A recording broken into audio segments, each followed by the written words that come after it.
rid of the on timer end function, which was intended right now to be end game. We're just doing conditional rendering here. Um, so let's just clean this up to get rid of the props and the interface and get rid of that for now.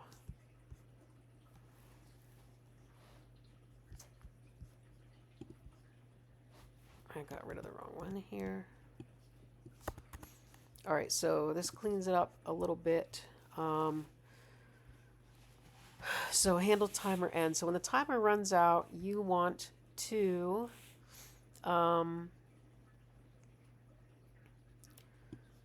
set game over to true.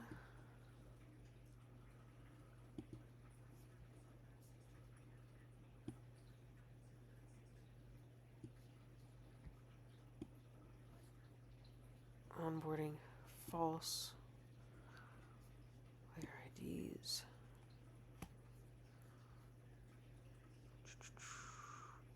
I don't think we need to do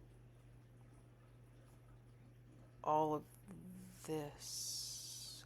I think we just need to toggle game over and then end the game.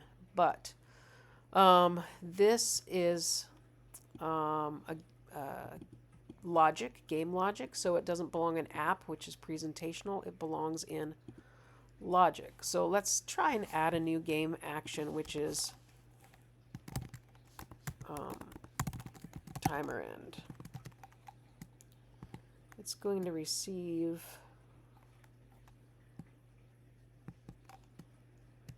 I'm not sure yet.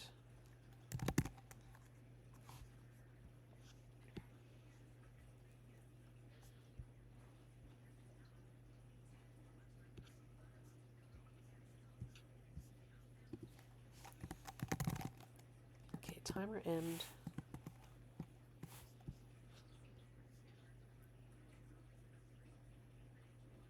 Aha, underscore is what we want.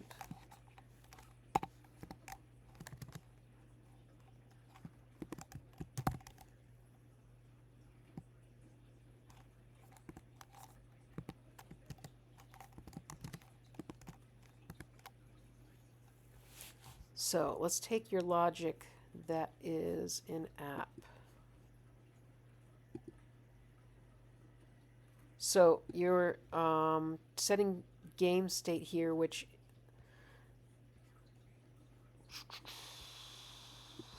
all game state is set in logic, and the way it's set is not with set state, but just more directly setting the variables like you do in regular JavaScript. This updates the game state, so that's kind of an anti-React thing, but that's the way they've set up Rune. So I'm just going to take this so I know what the logic is. We're going to comment that out.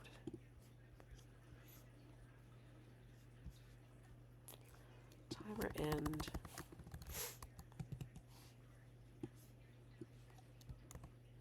All right, and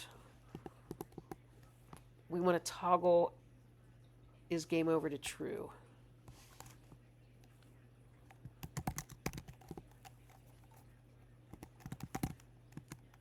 Yeah, that may be all we need to do.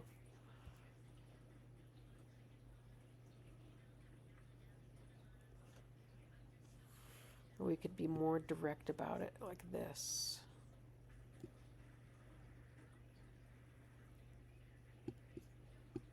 All right, we're going to borrow this code here.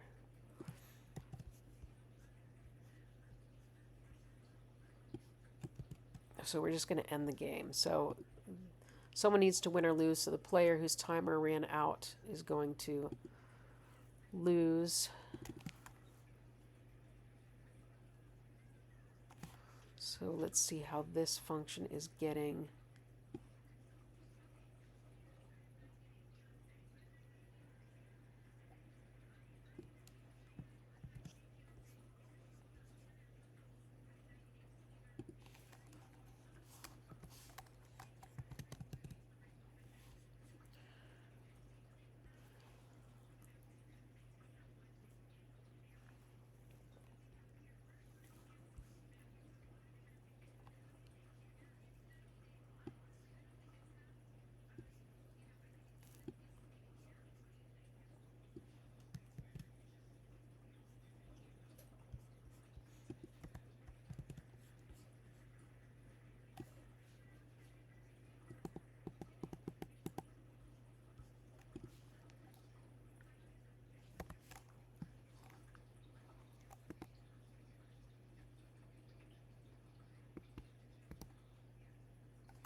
Not 100% sure what's going to happen.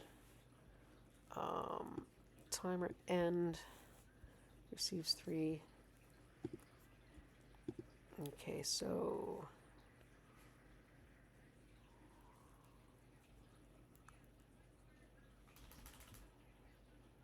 finished.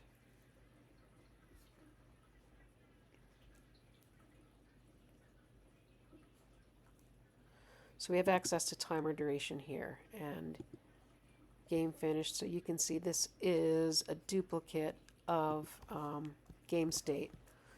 Game finished, you create it as a local variable, but we have a player, or we have a game state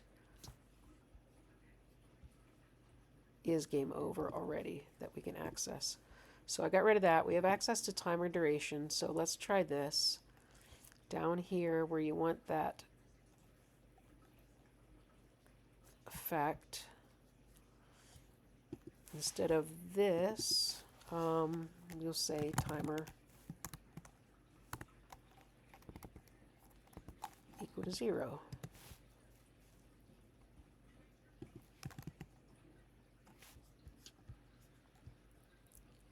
Timer duration.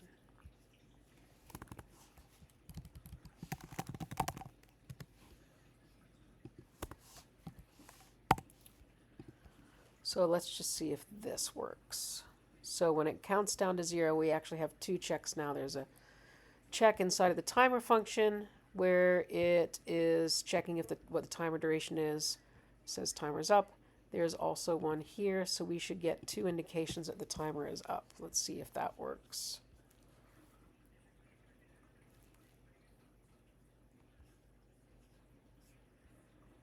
Okay, we don't have finished anywhere.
Right, nothing's getting logged here.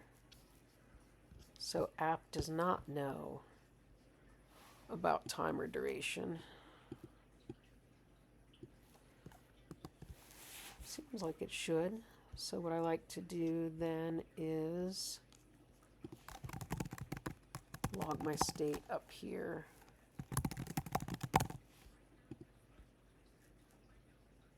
So let's see if we see a countdown in the console as well. We may not, because this is outside the timer component.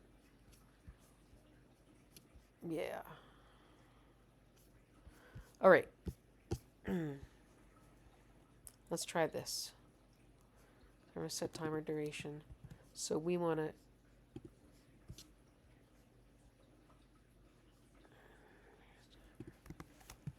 set timer duration.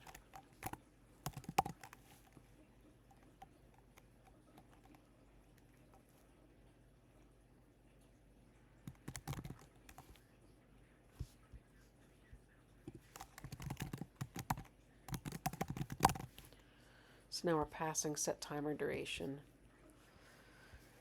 so the app is aware as well.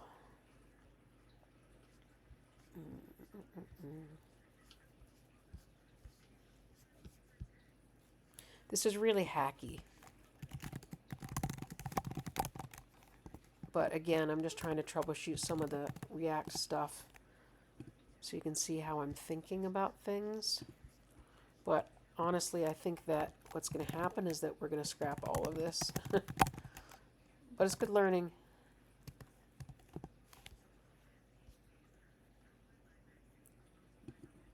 Expression not callable function.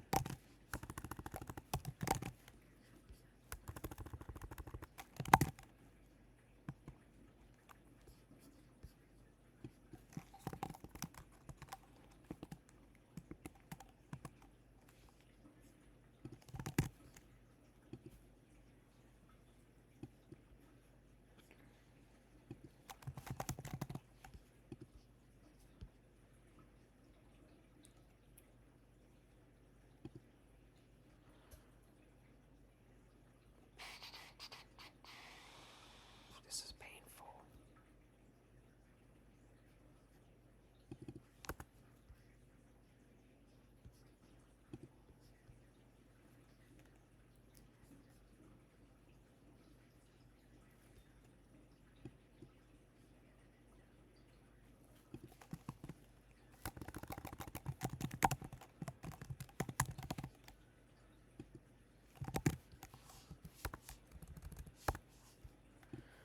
There we go. Oh my gosh, that was awful.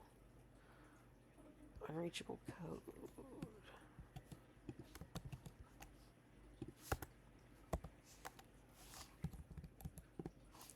Let's see what happens. Oh gosh. Too many re-renders. It's because I'm calling this.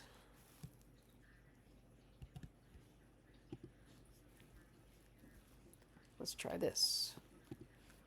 In this code here, we'll update the duration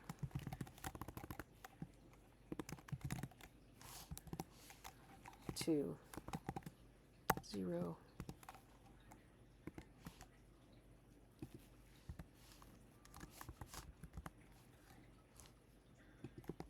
And what doesn't it like?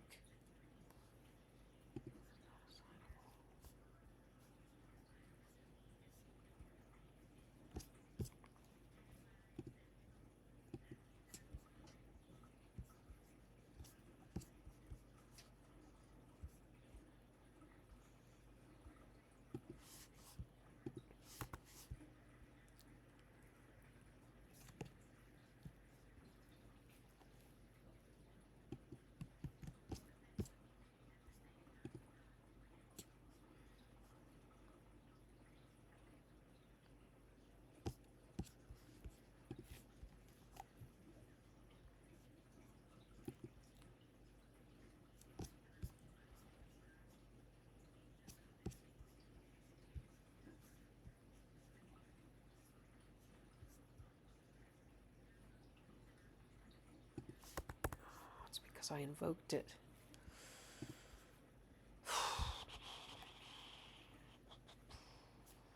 Okay.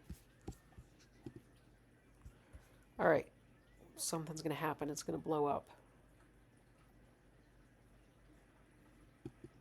All right. So now app knows about the timer hitting 0. It says timer's up.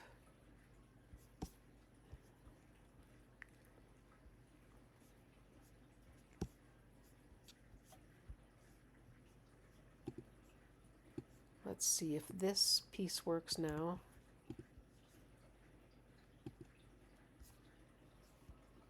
Yep. All right, so now app and timer are talking to each other through props, which is one way. Let's run this one more time.